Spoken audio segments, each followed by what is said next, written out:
Hey guys, and welcome to MYC Uncensored. This is Joshita, and in this episode, I will be going into the main part, or you could say the overwhelming aspect of the entire series, body language.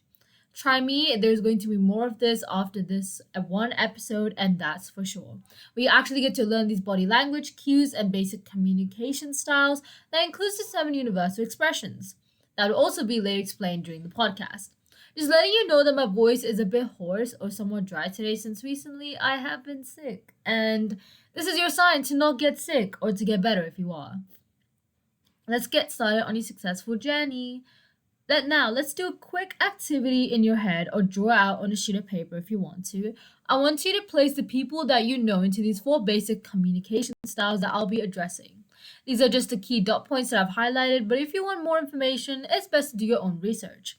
I'll list them down and read them out, but it's going to be really boring to listen to.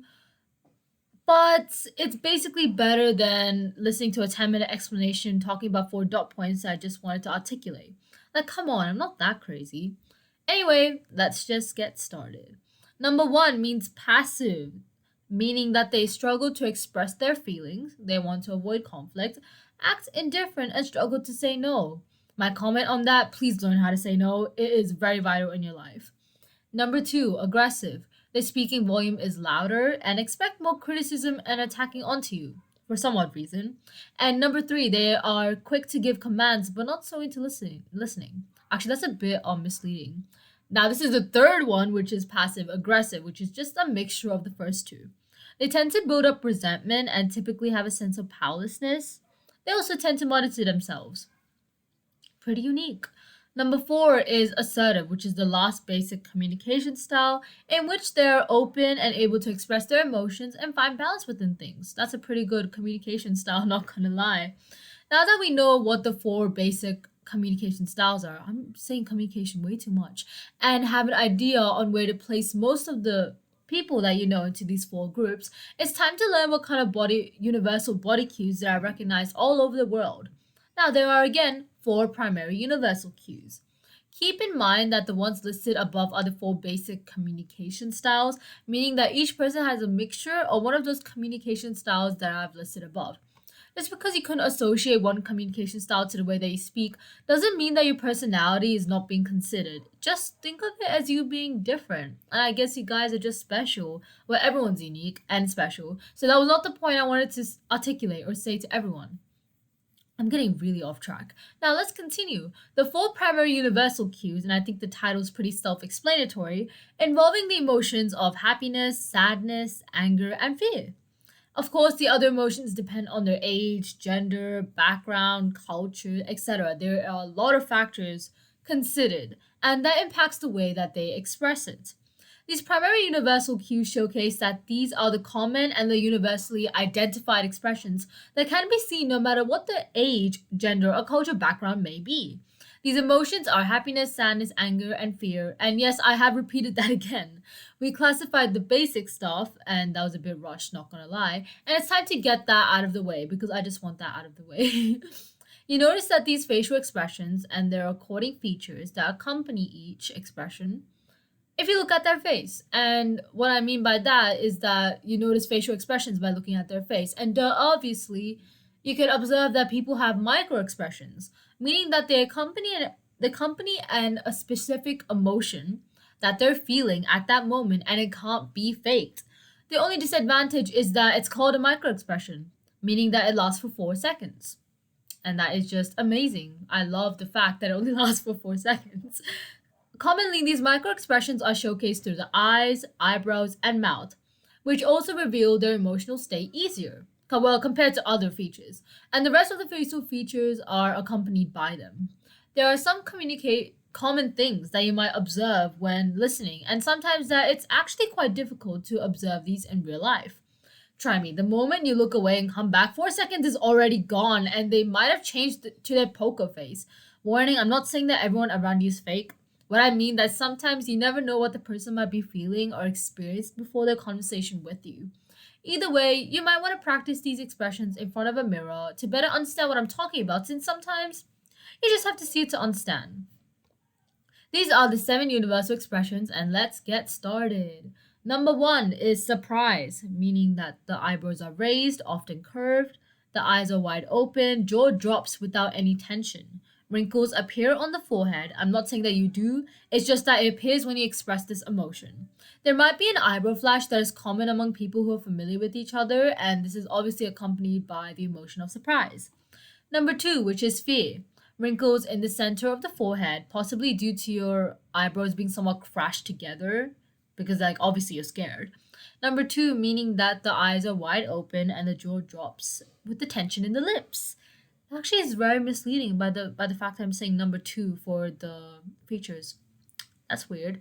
Now, the proper number three, the third emotion is disgust. There are lowered eyebrows, the eyes are narrowed, nose is wrinkled, the cheeks rise up, the lip corners are turned around, and the upper teeth can be shown. Obviously, there's a lot of features for disgust, and I kind of feel like you can easily tell about whether someone's disgusted about something or not because it's just so obvious. You can see it in their face. Number four, which means anger, which is lowered eyebrows are drawn together, the eyelids are pulled up, and the lips are pressed together, especially the lower lip since it's more tensed. And obviously the flared nostrils. And this is quite a uncommon feature, and if the lower jaw sticks out, it will appear to be more of a square shape.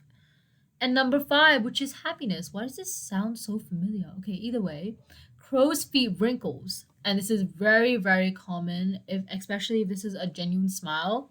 And this is and what happens in this and what happens when the crow's feet wrinkles come into place means that there are like three creases at the end of your eye, close to the edge of your face. And obviously this represents a genuine smile that I've mentioned a little bit like previously. And if the crow's feet comes into place, it means that's a genuine smile. If not, then probably they are not in their happiest or genuine state of mind. And obviously, not everyone can do this all the time. Place this thought in the back of your mind because it's so important to know that obviously people that cannot be happy at all times. And the second feature for this is raised cheeks and the corners of the lips are pulled up. Obviously, because they're smiling, they're happy. Number six, which is sadness, meaning that the inner corners of the eyebrows are pulled up, the corner of the lips are pulled down. Kind of confusing. And it lasts for longer, but unfortunately, it is hard to spot with only two features. And on top of that, it's also quite subtle compared to others. Why did the two emotions above remind me of Inside Out? Oh my god, have you guys watched Inside Out 2? Can you believe that the animators are actually the people who made the movie? Waited till this generation was in their teens to watch it? Oh my god, like that's so considerate and cute of them. Number seven, which is contempt. And the definition of contempt means worthlessness, or they think of you in that context. Well, basically, to be blunt with you, just means that you're not worth much. Oh no. Okay, either way, the first one is raising one side of the mouth and eyebrows are slightly raised. Now, fortunately, there are 12 more added to this. Ugh, quite overwhelming, but keep in mind that there's a wide range of emotions out there, each having its own meaning and expressed through faces all over the world. Okay, to make this a bit better, let me just introduce a fun fact. Did you know that our instincts are surprisingly 90% right? Now that I think about it, I'm not too sure about that fun fact anymore, so let's make it up with another. Um. Oh yes. Did you know that we make judgments about a person in a tenth of a second? That's crazy fast for our brains to process that kind of information and be like, oh, I don't like this person, or I do. Anyway, let's bring ourselves back into the list of the 12 facial expressions, and like before, I'll list them down accordingly. Number one, which is amusement. The jaw is lifted and the head is slightly back, obviously. There are crow's feet around the eyes, but it's like the tightened version of it. It doesn't necessarily mean, oh wait, it does mean that's genuine though. That's weird. The mouth is open, meaning that the muscles are relaxed. Number two, which is awe. The eyes are wide open, the inner eyebrows are slightly relaxed. Actually, no, slightly raised. And again, the mouth is relaxed and open. The difference between the first two, which is amusement and awe, is between the jaw being lifted and the head being slightly back, mentioned in the amusement part of the features, and yeah, that's practically the only difference there is. Number three, which is concentration. Fixed gaze or the gaze is slightly upwards or to one side. Less blinking is actually observed or seen. They touch their head or chew their lip, and I notice this in some people, but the tongue sticks out, but only for a fraction of a second. Number four, which is confusion. One eyebrow is raised higher than another. The nose and the forehead tend to be wrinkled, or scrunched up is more of a proper word instead of wrinkles. Number five, which is contentment. It has the same features as happiness, but the main difference is that it lasts for a longer period of time and it's more of a sense of peace rather than pure joy. And to add on to that, the difference between contentment and content is that content, content, means just a sense of satisfaction, but contentment, which is content and then meant added to that, involves a sense of satisfaction and happiness. And now number six, which is the spicy one, desire. Now the number one feature is love and lustful eyes. Ah. Okay, if they tend to look at your facial features, it's a sign of romantic interest. Just don't assume that everyone's looking at your facial features. Trust me, it leads to a huge misunderstanding. If they tend to gaze at your body, it's definitely lust. So note the difference. Number seven, which is disappointment. Eyes tend to seem sad or crinkled, as in like small wrinkles. The head is slightly lower, and pursed lips, as in your mouth is kind of pouting out. Let's just ignore that one. And we're adding on to that is that like when they breathe out, it is louder and more exaggerated. Not meaning that the person's exaggerated. I just need to use a different word. Lol. Number eight, which is doubt. One or both eyebrows are raised and the forehead kind of like crunches. The head is tilted to one side, including the mouth, and they also tend to stroke or touch their chin. And I feel like you do see this a lot in many people, which is kind of weird because I don't think I've met a lot of people. Number nine, which is elation. This means great happiness, or probably something like going to heaven and back. Oh my god, Chase Atlantic is mentioned. Either way, the pupils are bright and the eyes are open with crow's feet, and that's how you know that's genuine, so please note this one down. The corners of the mouth are raised and the teeth just is sometimes showing. And obviously, they are expressions of joy, laughter, or just squeals of excitement is also showcased. Number 10. Oh my god, guys, just bear with me, just two more. But here's also another interesting emotion interest, genuine smile, and eye contact with you, maybe, possibly leading towards you. Sounds to confirm their attention towards your conversation with them, as in yes or does, or just like, I get it. Number 11, which is kind of depressing. It's pain, y'all. It's pain. The eyes are squeezed and the eyebrows are lowered, even like squinting to avoid the tears from coming out. And I feel like a lot of people use that as an excuse or be like, oh my god, something's in my eye. That's a classic. The nose is wrinkled and the upper lip is raised. Even tension could be present, as in like they're scared. No, not necessarily scared. Okay, we're just gonna ignore that. I notice this in some people, but sometimes their entire face gets red, and also depends on the context of the situation, and it could be just a mix of embarrassment, especially when you're like sad in a public environment and everyone's looking at you and you're just hurt, and it's mainly present in the nose and the eyes gets red and your cheeks too. Okay, this is the last one. Okay, last but not least is triumph, where you're victorious. The gaze is fixed and the head is slightly raised, obviously, because you're the greatest. Signs of smile and relief, especially if it's like they've been through a tough test and managed to get a pretty high score compared to the rest of their classmates. Well, that's a situation to think of it like.